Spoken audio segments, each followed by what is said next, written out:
الم نشرح لک صدرک، اے نبی صلی اللہ علیہ وآلہ وسلم کیا ہم نے آپ کی خاطر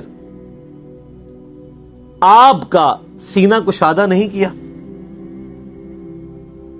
ایک تو ایسا ظاہری معنی بھی درست ہے کہ آپ علیہ السلام کا شق و صدر والا واقعہ بھی 2 دفعہ ہوا ہے، ایک دفعہ بچپن میں اور ایک دفعہ معراج کے موقع پر۔ صحیح بخاری اور مسلم میں آتا ہے آپ علیہ السلام کا سینہ چاک کیا گیا، دل نکالا گیا اور دل میں سے خون کا ایک لوتھڑا حضرت جبرائیل نے ریموو کیا، ایک سونے کا تشت جنت سے لے کے آئے تھے جس میں زمزم تھا۔ آپ زمزم کی امپورٹنس دیکھیں کہ برتن سونے کا جنت سے آیا ہے، لیکن پانی جس میں حضور کا دل دھویا گیا ہے وہ زمزم ہی ہے۔ پوائنٹ ٹو بی نوٹڈ، جنت سے پانی نہیں آیا، یہ زمزم کا پانی۔ پھر آپ علیہ السلام کا سینہ مبارک سی دیا گیا اور صحابہ کہتے ہیں ہم نے سلائی کے نشان آپ کے جسم پہ دیکھے ہیں۔ ایک تو وہ سینہ کھولنا ہے، اور ایک اس کا معنی وہ ہے جو لٹریچر کی لینگویج میں لیا جاتا ہے، کہتے ہیں نا کہ جی میرا سینہ اللہ نے کھول دیا ہے، جیسے قرآن حکیم میں بھی آتا ہے کہ اللہ تعالیٰ جس کے ساتھ بھلائی کا ارادہ فرماتا ہے اس کا سینہ اسلام کے لیے کھول دیتا ہے، یعنی اس کو شرح صدر کہتے ہیں۔ یہ شرح صدر کی جو ٹرم ہے وہ یہیں سے نکلی ہوئی ہے نا، شرح صدر، کھلنا سینے کا، یعنی بات سمجھ آ جانی۔ وَوَضَعْنَا عَنْكَ وِزْرَكَ، اور ہم نے آپ سے بھاری بوجھ اتار دیا، الَّذِي أَنْقَضَ ظَهْرَكَ، وہ بوجھ جس نے آپ کی پیٹھ کو بوجھل کر رکھا تھا۔ وہ بوجھ کون سا ہے؟ دعوت و تبلیغ کا۔ بڑی ٹینشن آپ نے لی کہ ظاہر ہے کہ میرے ذمے پہ بڑی ذمہ داری ہے میرے کندھوں پر، جو بخاری مسلم میں حدیث ہے آپ علیہ السلام پہ پہلی وحی نازل ہوئی، سیدہ خدیجہ سلام اللہ علیہا کے پاس آئے اور کہا مجھے جو ہے وہ کمبل اڑا دو، اور کب کبھی تاری ہوگی کہ اتنی بڑی ذمہ داری ہے میرے اوپر۔ تو حضرت خدیجہ نے کیا کہا کہ اللہ تعالیٰ کبھی آپ کو بے یار و مددگار نہیں چھوڑے گا، آپ مہمان نوازی کرتے ہیں، غریبوں کے کام آتے ہیں، حاجت مندوں کی حاجت پوری کرتے ہیں، تو اللہ بھی آپ کی حاجت پوری کرے گا۔ اور وہ سارا کچھ آ گیا، دیکھ لیں اللہ نے فرمایا الم یجدک یتیما فآوی ووجدک ضالا فہدی ووجدک عائلا فاغنی، یہ سب کچھ اللہ نے پھر کیا نا۔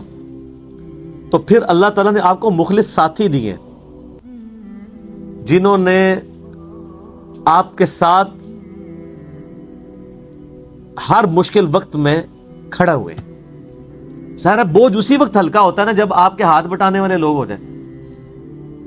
سب سے پہلے آپ کو گھر سے سپورٹ مل گئی جناب ابی طالب کی، اور آپ کے دوسرے جو چچا تھے حمزہ ابن عبد المطلب کی، چچا عباس کی، اگرچہ یہ لوگ اس وقت مسلمان نہیں تھے، بعد میں مسلمان ہوئے، لیکن سپورٹ تھی۔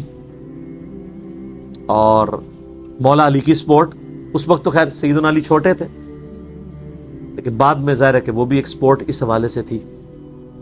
پھر آپ کے قریبی ساتھیوں میں سے حضرت ابوبکر صدیق رضی اللہ تعالیٰ عنہ، ان کی سپورٹ تھی، عبد الرحمن بن عوف، سعد بن ابی وقاص، یہ سب وہ لوگ تھے جو چھوٹی عمر میں نبی علیہ السلام کے ساتھ اٹیچ ہو گئے۔ وَرَفَعْنَا لَكَ ذِكْرَكَ، اور اے نبی ہم نے آپ کی خاطر آپ کے ذکر کو بلند کر دیا۔ کیسا بلند ہوا ہے؟ دنیا میں کوئی جگہ ایسی نہیں ہے، کوئی وقت ایسا نہیں ہے کہ جہاں پر اللہ کے ذکر کے ساتھ نبی علیہ السلام کا ذکر اذان کی شکل میں نہ ہو رہا ہو، نماز میں درود شریف نہ پڑھا جا رہا ہو۔ پوری نماز ہی آپ علیہ السلام کا بھی ذکر ہے۔ جب آپ کہتے ہیں اہدنا الصراط المستقیم، تو صراط المستقیم کون سا ہے؟ نبی صلی اللہ علیہ وسلم کا راستہ۔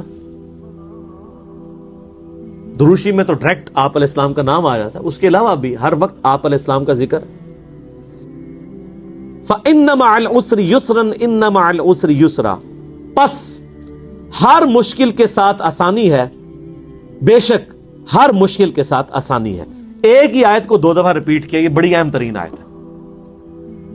ہر مشکل کے ساتھ آسانی ہے، ایک معنی اس کا یہ ہے کہ مشکل آئے گی چلی جائے گی، پھر آسانی کا وقت بھی آ جائے گا۔ دیکھیں نا، ایک وہ وقت تھا کہ آپ علیہ السلام رات کے اندھیرے میں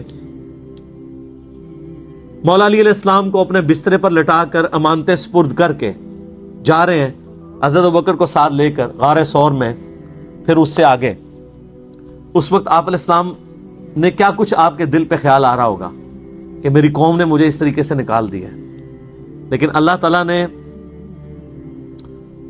اسی قوم کی طرف فاتح بنا کر آلموسٹ 8 سالوں کے بعد آپ کو مکے کے اندر انٹر کروایا. کسی نے یہ وقت نہیں دیکھا کہ ایک شخص اتنا بڑا فاتح بن کے واپس آیا ہو جس کے ساتھ اس کی قوم نے اتنا برا سلوک کیا ہو اور موقع ملے اور وہ سب کو معاف کرتا ہے. یہ ایک نبی کا ہی جگرا ہو سکتا ہے.